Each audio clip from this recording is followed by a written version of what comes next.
King Antigonus, who rose from private station to high power, and became the mightiest king of his day, was not content with the gifts of fortune, but undertook to bring unjustly into his own hands the kingdoms of all the others.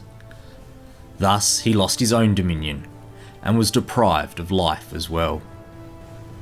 G'day and welcome back to the Research Project History, where we're picking back up on the wars of the Diadochi following Demetrius' failed siege of Rhodes in 305-304, as Demetrius and Antigonus returned their focus to Greece, where Cassander was beginning to cause problems for Antigonid interests.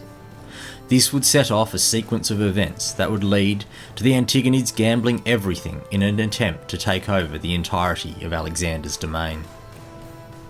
While Demetrius had been busy unsuccessfully besieging Rhodes in 305-304, the other Diadochi had not been staying still. It was the actions of Cassander from his base in Macedon that was causing the most problems for the father and son pair. The immediate threat to their interests was the city of Athens, currently under siege by Cassander. Antigonus had described the city as the beacon tower of the whole world, and whose freedom was a key platform of Antigonid propaganda, believing that helping the famous Greek city would bring them great honour in the Greek world. With a delegation from Athens seeking their aid, as justification to end the siege, Demetrius at his father's command settled with the Rhodians. No doubt this came with a mixture of regret and relief, as he had made huge investments in siegecraft, but continued losses wouldn't have been doing his reputation any good. The settlement came with sufficient concessions from the Rhodians for him to save face, and he set sail from Rhodes to Attica with his whole force of 330 ships and a great many men. Coming with the express purpose of freeing the Greek city-states from the garrisoning of Cassander and his subordinate general Polyperchon, who would once again become the dominant power in Greece, with Demetrius and the Antigonid army having been distracted elsewhere since early 306.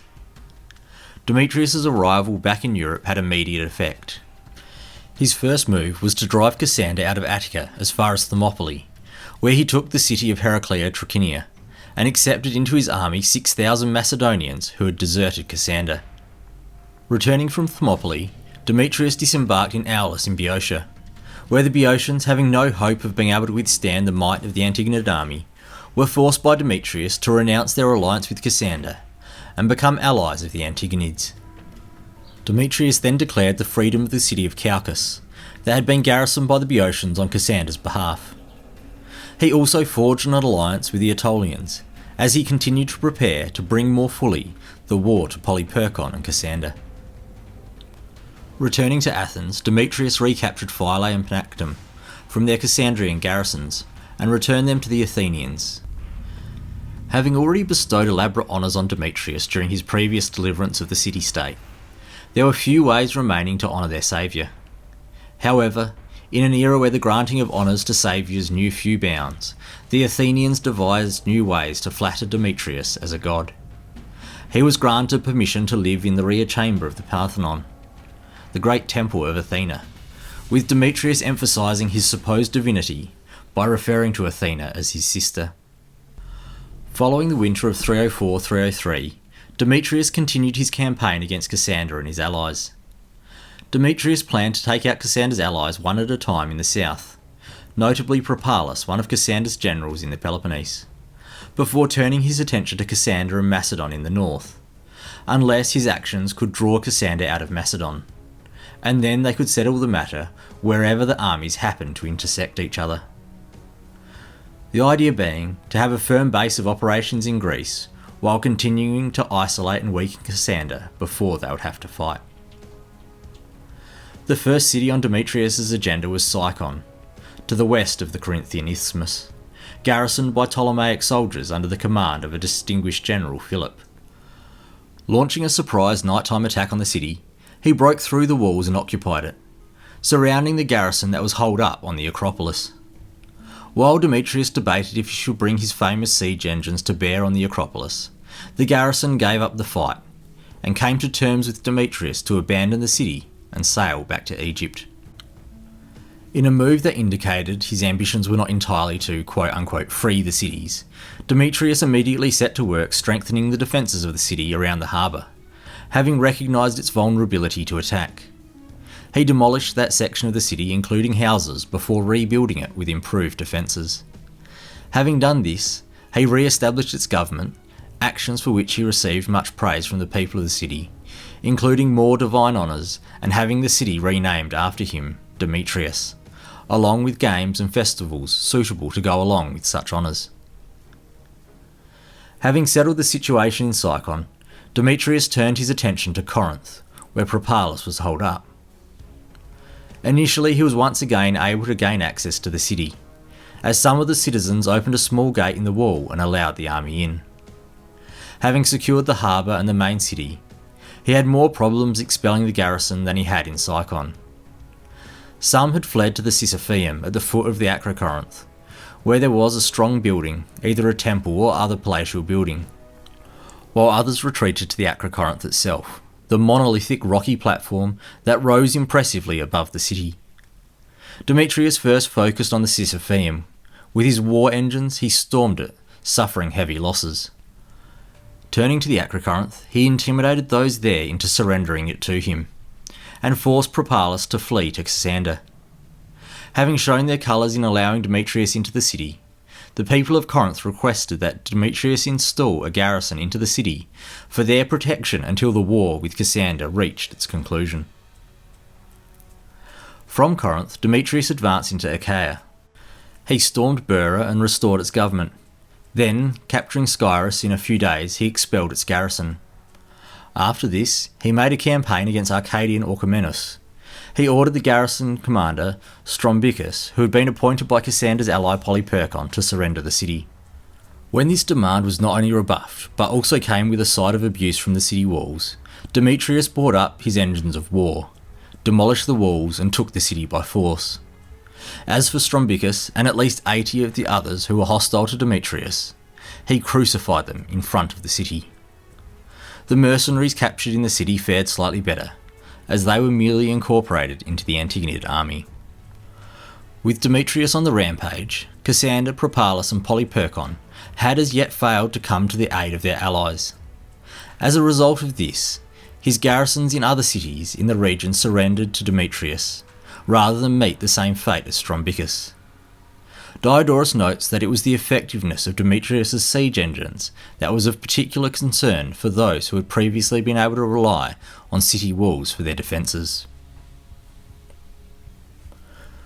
With much of Greece now under his command, Demetrius revived the old Hellenic or Corinthian League that had initially been established by Philip II of Macedon back in 338-337.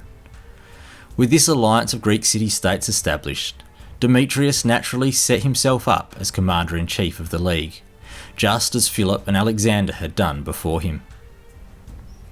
The following year, in 302, Cassander from his base in Macedon could see the Greek world under the leadership of the Antigonids turning against him.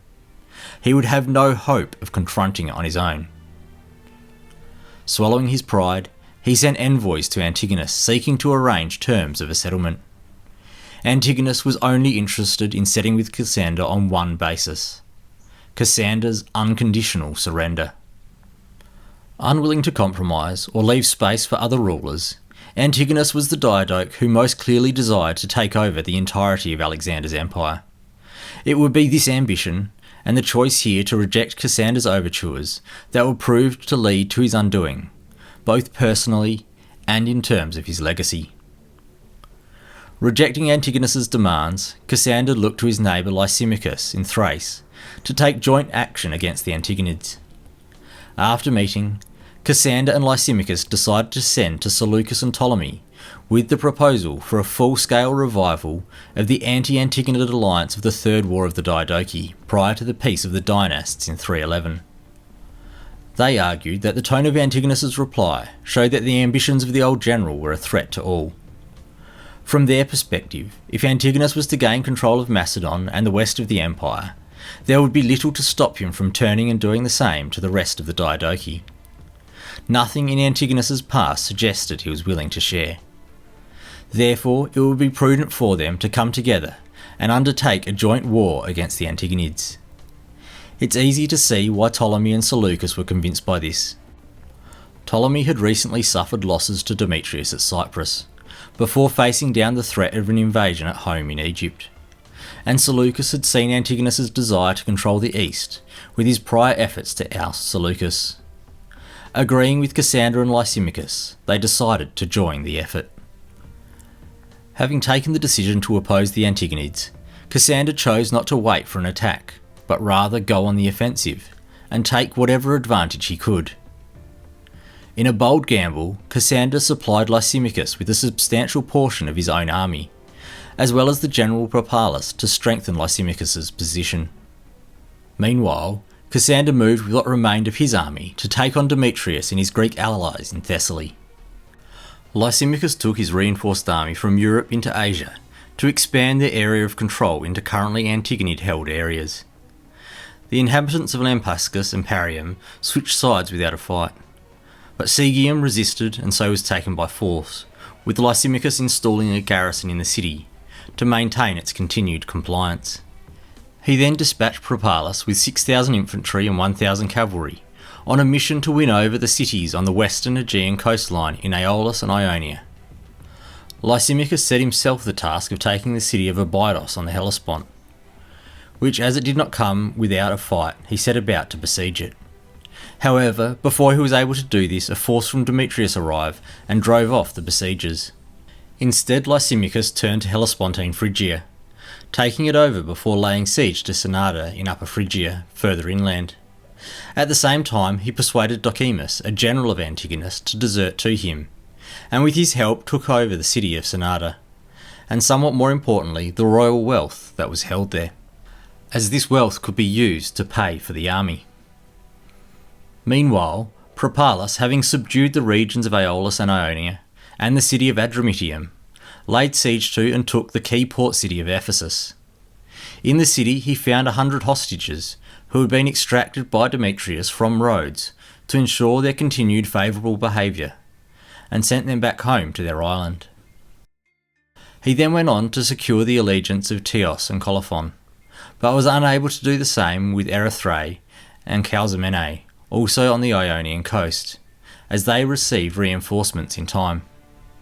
Instead, he plundered their territory before setting out inland for Sardis, the old capital of the Lydian kingdom, known for its wealth.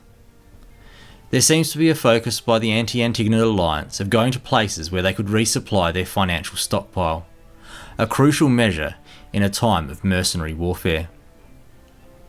By persuading Phoenix, the Antigonid general in the city, to switch sides, he took the city, but was unable to secure the Acropolis as Philip, a general more loyal to Antigonus, held that securely. This ramp-up in conflict occurred at the same time as Antigonus had been intending to hold games and festivals in his newly constructed capital Antigonea. Despite having gathered the athletes and artists for these, when he heard the news coming from Asia Minor, he abandoned the games, paying out 200 talents to the athletes and artists as compensation. Setting out from Syria, Antigonus rapidly marched against his foes. Arriving in Tarsus in Cilicia, he paid his army an advance of 3 months from the money he had brought down from the treasury at Kidna. As well as this money, he was also carrying an additional 3,000 talents just in case. Crossing the Taurus range, he marched towards Cappadocia. Then, arriving upon those who had deserted him in Upper Phrygia and Laconia, he restored them to their former alliance. Being made aware of Antigonus's personal move into the theatre of conflict, Lysimachus immediately curbed his offensive action, and made the decision not to confront Antigonus until Seleucus had made it across from the upper satrapies in the east, and rather chose to occupy strong defensive positions while he waited for his ally. To accomplish this, he built a fortified encampment with a palisade wall and ditch, and awaited Antigonus's arrival from behind the defences. Coming to Lysimachus's camp, Antigonus drew his army up for battle as a challenge to Lysimachus to come out and fight. When no one was forthcoming from the camp, Antigonus instead positioned his army to block off the supply line into it, hoping to drive them out of the camp with hunger. The old man seemingly not having his son's appetite or aptitude for what were, at the time, modern adaptations to offensive siege engines and warcraft. Realising Antigonus's tactic and the danger that would pose, Lysimachus broke camp during the night and went on a forced 70-kilometre march to set up a new camp in Dorylaeum. This city had a stronghold and an ample store of grain. They built a new encampment next to the river outside the city, and this camp they fortified with a triple stockade and a deep ditch. Learning that Lysimachus had slipped out from under his nose, Antigonus went on the pursuit all the way to the camp, where, once again, Lysimachus refused to come out and meet him in battle. This time he took a leaf from his son's book and engaged in more active siege warfare, digging a trench around the encampment and calling for siege engines to be brought, intending to break into the camp and take it by storm. Shots were exchanged between the attackers and defenders, as Antigonid forces dug their offensive siege positions, with the Antigonids getting the better of it. We are not told how long the siege lasted for, but as Antigonus's army was getting close to finishing off their preparations to take the city by storm, we are told that supplies in Lysimachus's camp were beginning to run short, indicating a reasonably lengthy period of time. Lysimachus once again, after waiting for a stormy night when their activity would be harder to spot, broke camp and departed for the mountains to find new winter quarters. When morning came, and Antigonus realised he was now besieging an empty camp, he once again pursued his rival, shadowing Lysimachus's move in the mountains along the plains below. Usually those travelling along the plains and valleys would have had an easier time of it than those taking the mountain route. However, great rainstorms caused flooding on the plains, and Antigonus's men and pack animals became mired in the mud, causing a number of casualties and serious difficulty in movement. Because of this, Antigonus, both because he wished to refresh his soldiers after their sufferings, and because he saw that the winter season of 302-301 was at hand, gave up the pursuit, and selecting places suitable for wintering, he divided his army and sent them to their respective winter quarters. With Antigonus no longer pursuing, Lysimachus was able to divide his army into winter quarters in the plain of Salonia. He obtained ample supplies from Heraclea Pontica, on the south coast of the Black Sea, by making a marriage alliance with that city. This alliance was formed after Lysimachus married Amestris, the daughter of Oxyates and niece of King Darius. Amestris had previously been married to Craterus as a gift from Alexander, and at the time of Lysimachus's arrival she was the ruler of the city. It was about this time that Antigonus learned the reason for Lysimachus's reticence to draw up in open battle. Seleucus was on his way with significant reinforcements. With Seleucus on his way, Antigonus sent for Demetrius, currently still in Greece, to join him with his army, as a united war by the other kings against a divided Antigonid force would have a great likelihood of winning. It was now Antigonus's turn to hope that a major battle did not occur before reinforcements arrived. Back in Greece, Demetrius had been enjoying the Athenian high life, including having been initiated into the mysteries of Eleusis, though in an unorthodoxly rushed manner due to the message from his father. Gathering his army in Caucasus, he intended to pass through Thessaly by land, but when he learned that the passes were occupied by Cassander, he opted instead to go by sea to the port of Larissa. Disembarking the army from the ships, he captured the city and its Acropolis.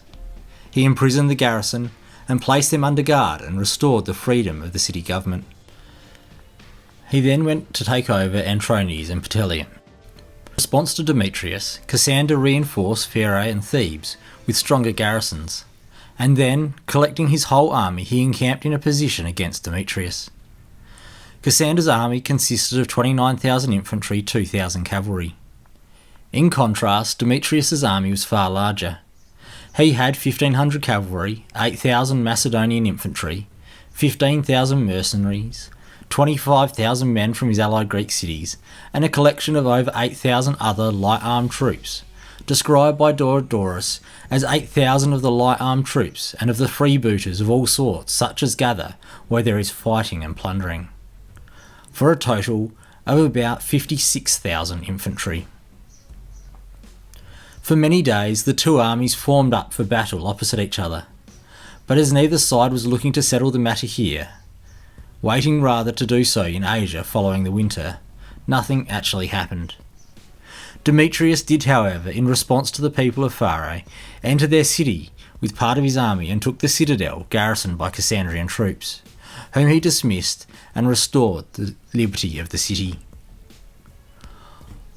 While this stalemate continued in Thessaly, Demetrius received further messages from his father, calling on him to take his army across into Asia as quickly as possible. Taking these orders seriously, Demetrius came to a temporary settlement with Cassander, making it contingent on approval by Antigonus, an outcome that was unlikely to happen. Either way, the departure of Demetrius from what he considered his own territory in the short term could only have been a good thing for Cassander, as, outnumbered as he was, he would have been unlikely to oust Demetrius from the territory by force.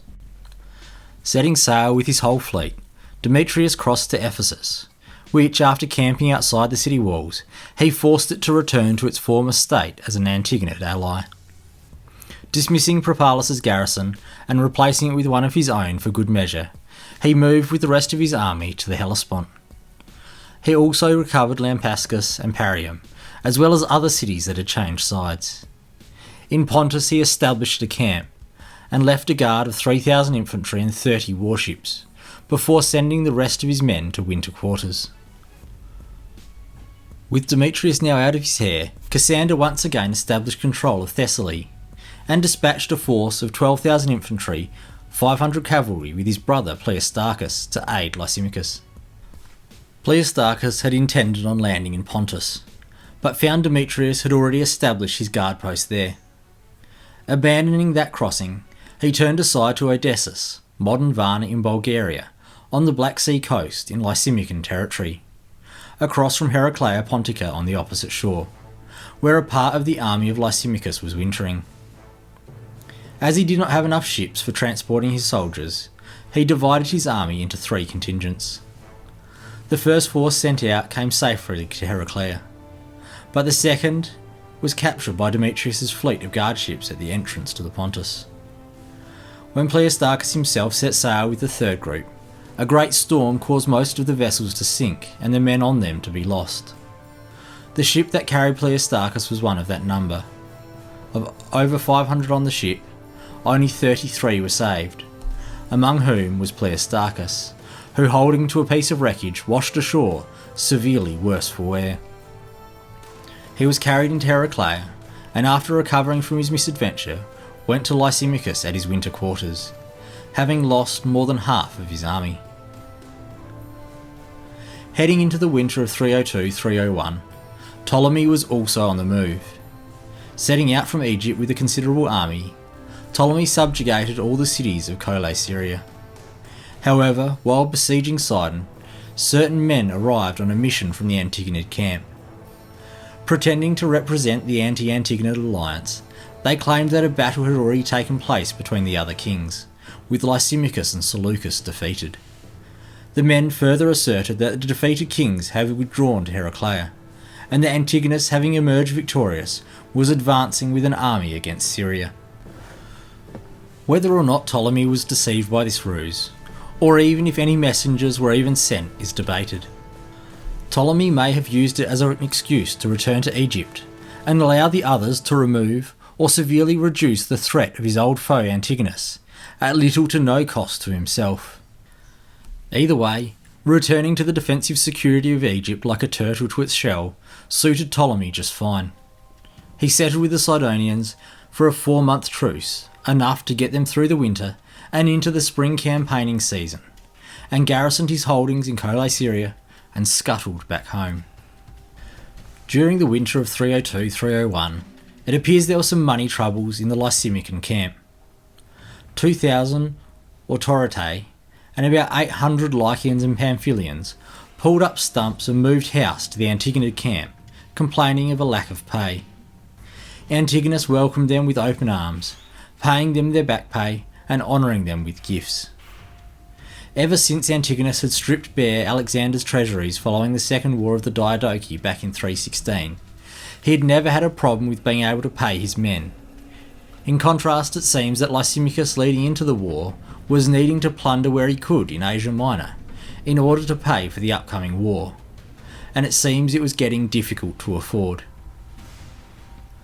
Also in the winter, Seleucus finally arrived with his 480 slow-moving elephants that he had received from Chandragupta Myra as part of a peace deal in the far east of the empire. Along with the elephants, Seleucus had a distinctly Persian-flavoured army of 20,000 infantry, 12,000 cavalry including mounted archers, and 100 scythed chariots. In the late winter of 302-301, just over 2 decades after his death, the remnants of Alexander's empire had gathered. Around 150,000 men under arms were waiting to see what the new year would bring, and who would come out on top as the Diadochi gambled for their inheritance and legacy. In the early spring of 301, the armies of Lysimachus and Seleucus met and marched west to meet the Antagonids. Coming out to meet them, the Antagonids intersected their opposition near the village of Ipsus. Going into the battle, Antigonus was confident, declaring that he would scatter the opposing force asunder with a single stone and a single shout, as if they were a flock of grain-eating birds. For the alliance, it wasn't so much they cared for and trusted each other. This was a war for survival, and they could deal with each other once they had dealt with the existential crisis that was the Antigonid ambition for supremacy. However, as the battle drew near, the seriousness of the situation weighed heavily on Antigonus, and while not changing his ambitions for the war, he seems to have doubted his chances of winning. Plutarch records, after he had drawn them near, the cast of his expectations rather than that of his purposes underwent a change. For he was wont to be lofty and boastful as he engaged in his conflicts, making pompous speeches in a loud voice, and many times also by the utterances of a casual jest or joke. When the enemy was close at hand, he would show the firmness of his own spirit and his contempt for them. But now he was observed to be thoughtful and silent for the most part, and he presented his son to the army and pronounced him his successor. But what more than anything astonished everybody was his conversing alone in his tent with his son, although it was not his custom to have secret conferences, even with him. Instead, he made his own plans, followed his own counsels, and gave his orders openly. At all events, we are told that Demetrius, when he was still a stripling, asked his father when they were going to break camp, and that Antigonus replied in anger, "Art thou in distress, lest thou alone shouldst not hear the trumpet?" At this time, moreover, bad omens also subdued their spirits, for Demetrius dreamed that Alexander, in a brilliant array of armour, asked him what watchword they were going to give for the battle, and when he replied, "Zeus and victory," also said, "Then I will go away and join your adversaries. They surely will receive me."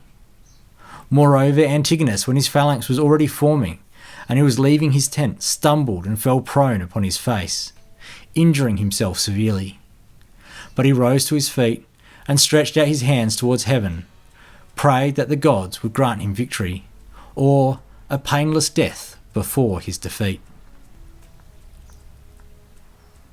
Whatever Antigonus's last-minute concerns were, it was too late.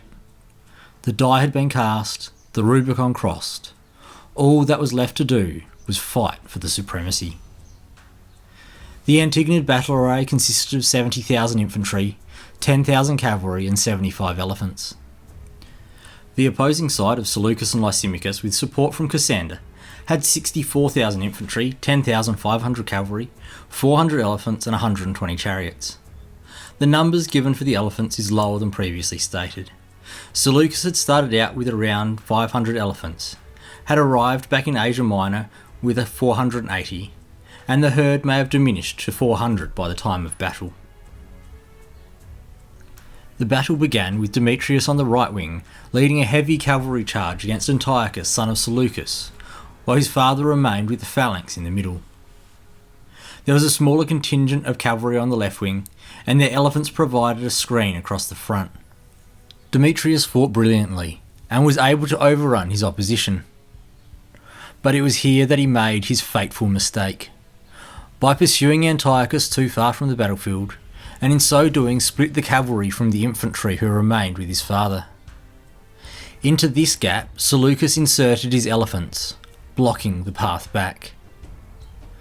With the Antigonid infantry isolated, Seleucus was able to ride his cavalry around it, keeping it in fear of a charge, while not actually risking the clash. This put the writing well and truly on the wall for the Antigonid force, and looking for survival rather than victory, a large portion of the Antigonid infantry swapped sides. Now outnumbering the Antigonid infantry, as well as having the only relevant cavalry, the allied army moved in and began to rout their opposition. Plutarch records Antigonus going down, bold to the end, hopeful of a miracle for his son, writing, "Then, as throngs of his enemies bore down upon him, and one of his followers said, 'They are making for thee, O king.' 'Who else, pray,' said Antigonus, 'should be their mark? But Demetrius will come to my aid.' This was his hope to the last, and to the last he kept watching eagerly for his son. Then a whole cloud of javelins were let fly at him, and he fell. The rest of his friends and attendants abandoned him, with only Thorax of Larissa staying behind to guard the dead king's body. Antigonus had been campaigning for approximately 60 years. He was now in his 80s and severely overweight, but he had gone down just as he had lived, fighting to get everything. Antigonus's body was later carried from the field and buried with royal honours. Demetrius fled the scene. With 5,000 infantry and 4,000 cavalry, his situation was very much reduced. He made his way to Ephesus, where he had left his ships. From there he set across the Aegean to Athens, hoping that the goodwill he had built up with the people there would make it a safe refuge for him. And he had also left a supply of ships and money in the city, as well as one of his wives, Diomede. The news of the battle must have preceded him, as there met him in the Cyclades island an envoy from the city, declaring that the people had passed a vote to bar access to the city to all of the kings. Instead of going to Athens, he turned back to Cilicia, where he collected his mother Stratonike, most likely his wife Phila, their children, and somewhat more importantly, the wealth stored there to pay for the continued loyalty of the few men left with him. And from there he crossed to Salamis in Cyprus, which he still held. Cyprus was to become his new base of operations, from which to administer his domain of scattered ports, islands, and cities. The greatest conflict of the Diadoch age had been decided, and the Antigonids were driven from Asia. The victorious alliance, as Plutarch puts it, proceeded to carve up the realm which Antigonus and Demetrius had ruled, like the carcass of some great slaughtered beast. With Diodorus being fragmentary for this period, and Plutarch focusing on Demetrius, our information on the other Diadochi in this period is limited, although we can piece together the basics of the story. The two most actively involved, in Lysimachus and Seleucus, received the lion's share of the spoil. Cassander had supplied a significant portion of Lysimachus's troops, and was rewarded with his brother Pleistarchus being granted a kingdom of his own in Cilicia. Ptolemy, who although part of the alliance had neither made it to the battle nor supplied significant aid to it, was nonetheless disappointed to be excluded from the spoils. Ptolemy's view was that as part of the alliance he should receive something, while Seleucus stated that only those victorious on the battlefield should gain from it. This theoretical position was somewhat of a moot point, as Ptolemy had already moved into the power vacuum left by Antigonus in Coele Syria, and taken it for himself. According to the agreement between Seleucus and Lysimachus, the land should have gone to Seleucus, but due to the friendship that Ptolemy had shown him in the past, Seleucus allowed him to keep it for now. However, tensions over the ownership of this strip of land would fuel conflict between the Seleucid and Ptolemaic houses for generations. The Battle of Ipsus was a pivotal moment. Antigonus's death ended the successor whose ambition and ability made him the closest Diadoch to reunite Alexander's empire. He had acted the part of antagonist and protagonist, with his actions often provoking responses from his fellow Diadochs. At the time of his death, he was in his 80s and profoundly overweight. He had slowed since his failed attempt to regain Babylon in 311-310, or to conquer Egypt in 306. Ipsus would have likely been his final battle anyway, even if he had won. While his son Demetrius was also a talented general in some respects, he was not his father. The Antigonids' monumental defeat at Ipsus may have only hastened the inevitable. The empire would remain as it was, divided, although those seeking power would continue to squabble over where the lines were drawn. That's all for this one. Thanks for joining me once again. As always, key sources that I've used are listed in the description below. And if you're still here, you might as well click subscribe and like the video. Next time, we're going to continue following the story of Demetrius, where, from his incredibly low ebb that he's at now, he seeks to revive his empire.